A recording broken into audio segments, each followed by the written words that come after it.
Hello, this is Dr. Richard Cheng from Shanghai, China, updating you on the COVID-19 pandemic outbreak. I have a story to tell you. Yesterday, I spent almost 1 hour talking to a patient in Ground Zero in Wuhan. Her mother is a 70-year-old lady with many chronic diseases, including type 2 diabetes, coronary artery disease, with a stent placed, and also several other chronic diseases. So overall, she's in poor health. This poor lady started feeling like flu-like symptoms around January 20th, couple of days before the Chinese New Year. And she started coming down with a low-grade fever, around 38 degrees Celsius, which is very low, mild. And so the whole family started taking vitamin C tablets. The lady I talked to knew she is interested in nutrition, and she's been reading up on nutrition, vitamin C, so she believes in vitamin C. And she bought some vitamin C tablets, and she also advised the whole family. It's a family of 6, not living together. Basically, she and her kid, I think a daughter, and her parents, and her brother and brother-in-law, 6 of them. And they don't live together, but they get together quite often on a regular basis. And so around January 20th-ish, her mother got sick. And so whole family started taking vitamin C. And around that time, the family members didn't wear a mask. So in theory, they were exposed to this coronavirus infection.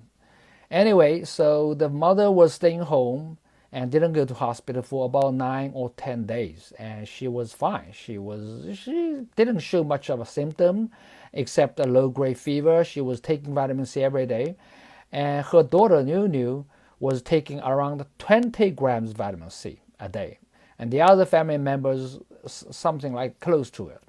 And her mother didn't really believe her, so she was reluctantly taking half or maybe less than half of what she was advising. So anyway, her condition didn't really get worse, but the mother wanted to have it checked out. So she went to the hospital around the end of January, 29th or 30th.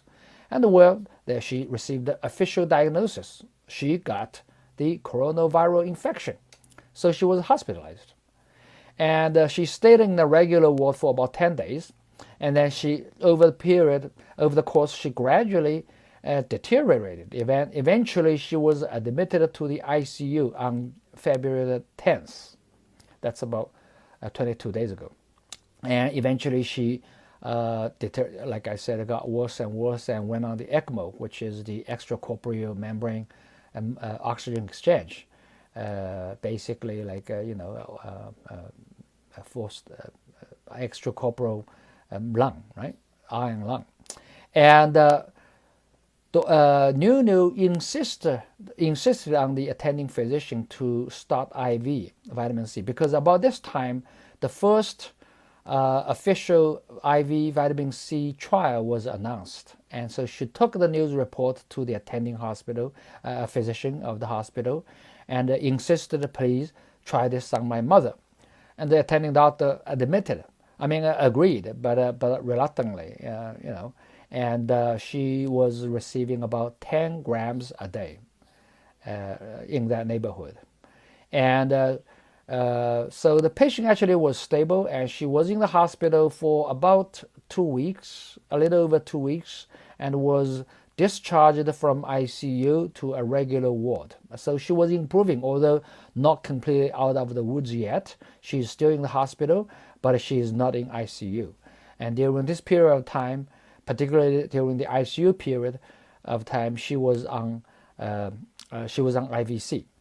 Remember, this is a senior lady of 71 years old with serious chronic diseases, including diabetes and heart disease. On top of that, she got a severe lung disease, and you would imagine this mortality is very high. In Wuhan, those people with this coronavirus infection, the average mortality rate, but death rate is about 5% ish, and among those, I didn't see the numbers, but among those older senior people, the mortality rate is way higher. But she survived so far. Good luck to her, and bless her. Hopefully, she can recover fully. The family is expecting her to be discharged home pretty soon when her DNA or the nucleic acid result turned negative. Also, to the story is that 5 members of the family, none of them got infected, including the 3 caretakers, basically Niu and her brother and the sister-in-law. 3 of them. They went to these 3 people went to the hospital, taking turn to take care of the sick person, the sick mother, and they were only wearing a regular mask, a single layer of gloves, and didn't have the heavy protective clothing like the other healthcare providers, and they didn't get sick, none of them. And also, the father and the younger kid, less than 10 years old, they were exposed to the condition because when the mother was sick, and nobody was, taking any preventive measure, but none of them were sick, and they all have been on vitamin C, and Nuni has been on it for 20 grams a day, and she really believed in it, and I believe, although this is only a case report, it again adds in the context of the historical records, which is mountain high, and decades of clinical cases, clinical trials research, which shows we got enough evidence to show that vitamin C is able to kill. Vitamin C can kill virus in the body. Why? Primarily through vitamin C's ability to produce hydrogen peroxide. We all know hydrogen peroxide is a powerful germ killer. It kills bacteria, it kills virus. Okay, and so when the dose is high enough, it can kill virus. Or of course, for the coronavirus infection, on top of this virus killing ability, vitamin C early, like in this case, starting from the beginning, she was on vitamin C. Early and sufficient amount of vitamin C not only acts as a viral killing drug, it also is a powerful antioxidant.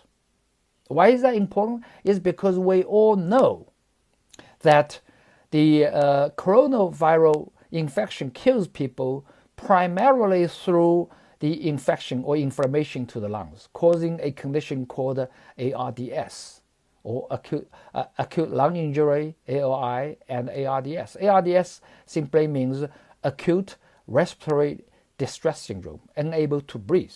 Okay, this is due to the very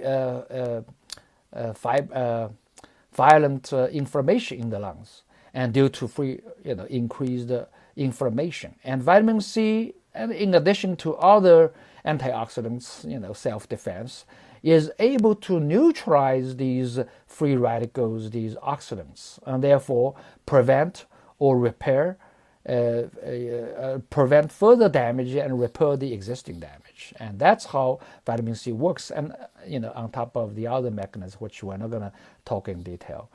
Therefore, from this story, I think there are 3 take-home messages.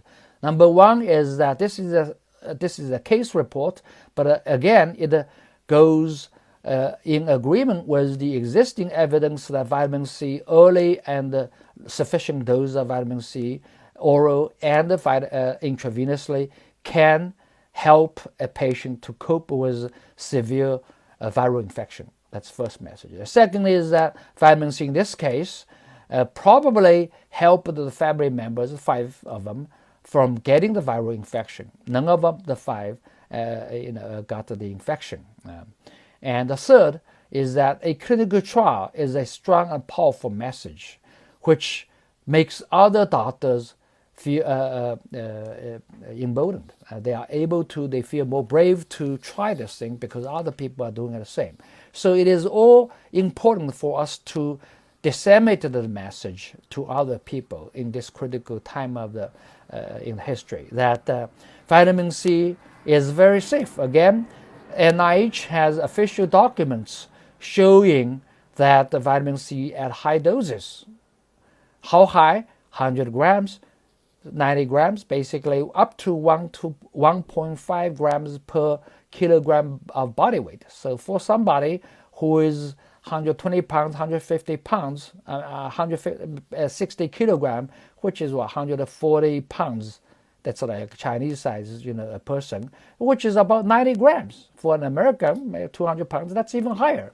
Okay, it's very safe to use even at a dose of higher than 100 grams of vitamin C. And that's usually for the cancer treatment. But for viral infection, usually we don't have to go that far. Okay, 50 grams-ish, 60, 30, in that range, that's usually good enough, of course, individualized. So vitamin C is very safe, and it doesn't do significant side effects to you, and also it can kill virus, it can protect you from further damage, and help you to repair the existing damage. Vitamin C actually has a lot of other benefits for chronic diseases, which actually that's why I'm very interested, because I'm not a acute disease guy. I'm more interested in chronic disease management in diabetes, hyperlipidemia, the metabolic syndrome, and the coronary artery disease. As you can see, I'm getting old. I have some these graying hair on my sides. So I'm more interested in how we can manage and slow down and treat and prevent the chronic diseases. But vitamin C also has a very powerful effects in acute disease like what we have right now. Okay, and that's what I want to tell you. So basically, again, vitamin C is able to kill virus. Vitamin C can help to can help us to deal with acute respiratory syndrome like the one we have, and also a positive message like this we need to tell people and use it, because there's really not much, there's a whole lot to gain, not much to lose. All right, okay, thank you very much, until next time. Oh, by the way, before I go off, and also this message is getting across the board to a lot of people, and we know in China many doctors are going to Wuhan to help. For example, I'm in Shanghai, and a lot of the doctors are really kudos to them, and they're very brave. Okay, they are going to Wuhan to help, because these people go there working very hard. Okay, in the danger zone, in the hot zone, and well, the good news, encouraging to me, is many of them, the ones I know, they pack vitamin C in their suitcase. They pack a lot of them. Okay, you know what they pack? They pack those diapers, they pack vitamin C and these things. And recently, I know one of my the sister of one of my friends, and she is going to have very soon. So I shipped her. I helped her a little bit of what I can. I shipped her some vitamin C to her so that she can help her. That vitamin C can help her.